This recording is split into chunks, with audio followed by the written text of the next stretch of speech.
అందవ్ ఉపాధ్యాయుడు, ప్రొఫెసర్, సిద్ధాంతకర్త, ఈ ప్రపంచం ఉన్నటువంటి అందుల కోసం ప్రత్యేకమైన లిపి రాసినటువంటి గొప్పైన వ్యక్తి లూయిస్ బ్రెయిల్ గారి యొక్క కార్యక్రమం వేస్తున్నాం. ఇటు కార్యక్రమాన్ని ఉద్దేశించి కవి పండితుడు బూరోజు గిరిరాజాన్ని మాట్లాడవలసిందే కోరుతున్నాం. ఈరోజు ప్రపంచంలో అందులకు ఒక లిపిని కనుగొన్న మహనీయుడు అందుల లిపి అంటారు. అదే లూయిస్ బ్రెయిల్ లిపి అంటారు.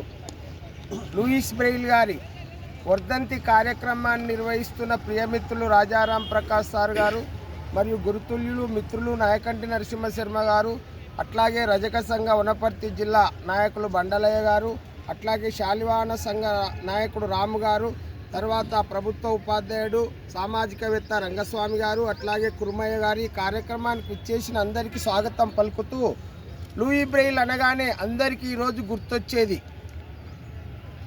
అందుల లిపి నిర్మాత, ఫ్రెంచి విద్యావేత్త, సృష్టికర్త, అందులకు జ్ఞాన కవాటాలను ప్రసాదించిన మహనీయుడు.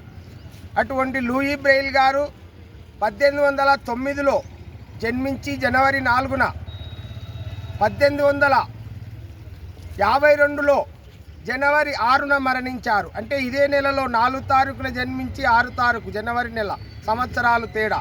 43 ఏళ్ల వయసులో ఆయన చిన్న వయసులోనే మరణించారు. లూయి బ్రెయిల్ 1809 జనవరి 4న ఫ్రాన్స్కి అంటే ప్యారిస్కి దగ్గర గల క్రూవే అనే గ్రామంలో monic Braille, Simon rainy Braille అనే పుణ్య దంపతులకు జన్మించాడు.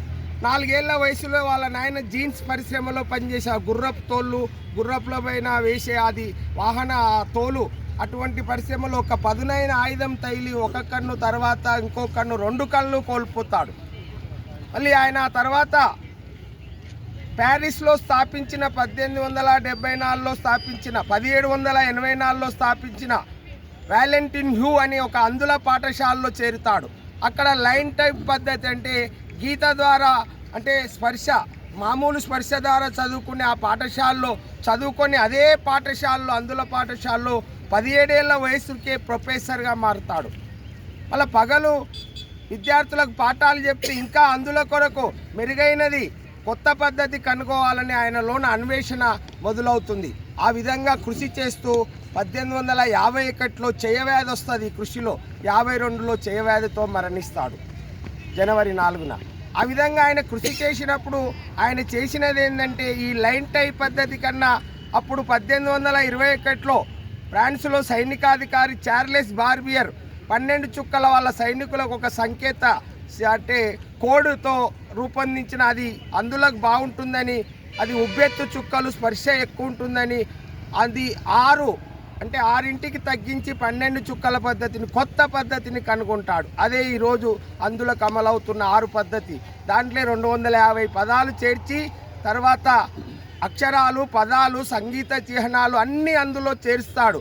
ఇప్పుడు ఈరోజు ప్రపంచంలో అదే అందుల లిపిగా గుర్తింపబడ్డది. అందుల లిపిని ఏం చేస్తారంటే మనం ఇంగ్లీష్, తెలుగు ఎడమ నుంచి కుడికి రాస్తాం. అందులోది కుడి నుంచి ఎడమకు రాయడము అది అందుల లిపి ప్రత్యేకత. ఆ విధంగా ఆయన 1916లో అమెరికా కూడా ఆయన లిపిని గుర్తించింది. 100 సంవత్సరాల తర్వాత అతని శిష్యులు ఫ్రాన్స్లో ఆ లైన్ టైప్ పద్ధతి బాగలేదు, ఇదే మాకు బాగుంది, లూయి బ్రెయిల్ కనిపెట్టిందని పోరాటం చేసే ఫ్రాన్స్ ప్రభుత్వము ఫ్రాన్స్ ముద్దుబిడ్డగా ఆయన లిపిని గుర్తించింది. ఈరోజు ప్రపంచమంతా అందుల లిపి మనం పాటిస్తున్నాము. అందులో చదువుకొని టైప్ రైటర్స్ అన్ని సాంకేతిక విజ్ఞానం అంతా ఇప్పుడు అందుల లిపిలో మనకేమున్నాయో వాళ్ళకు కూడా అన్నీ ఉన్నాయి. కనుక స్పర్శ ద్వారా ఉబ్బెత్తు అక్షరాలను 256 అక్షరాల సంకేతాలను 250 అంటే పదాలతో అందుల లిపి కనుగొన్న మహనీయుడు లూయి బ్రెయిల్. అందుకే ఫ్రాన్స్ ప్రభుత్వం ఆయన పేరున అనేక స్మారక చిహ్నాలు, తర్వాత నాణ్యాలు, తర్వాత పోస్టల్ స్టాంపులు. ఈరోజు ప్రపంచంలో లూయి బ్రెయిల్ అనగానే మనకు అందుల లిపి గుర్తొస్తుంది. ఎందుకంటే సర్వేంద్రియానం నయనం ప్రధానం. మనిషికి ఏ అంగం లేకున్నా, కళ్ళు అనేది లేకపోతే లోకమంతా చీకటే. కనుక కనీసం వాళ్ళకి విద్య ద్వారానన్న మానసిక విజ్ఞానం కలిగించడానికి లూయి బ్రెయిల్ కనుక్కున్న అందుల లిపి కనుక చాలా శాశ్వతమైనది, ఆచంద్రార్కము. అందుల లిపి నిర్మాత లూయి బ్రెయిల్ చరిత్ర ప్రపంచంలో నిలుస్తుందని తెలియజేస్తూ ముగిస్తున్నాను. జోహార్ లూయిస్ బ్రెయిల్కి.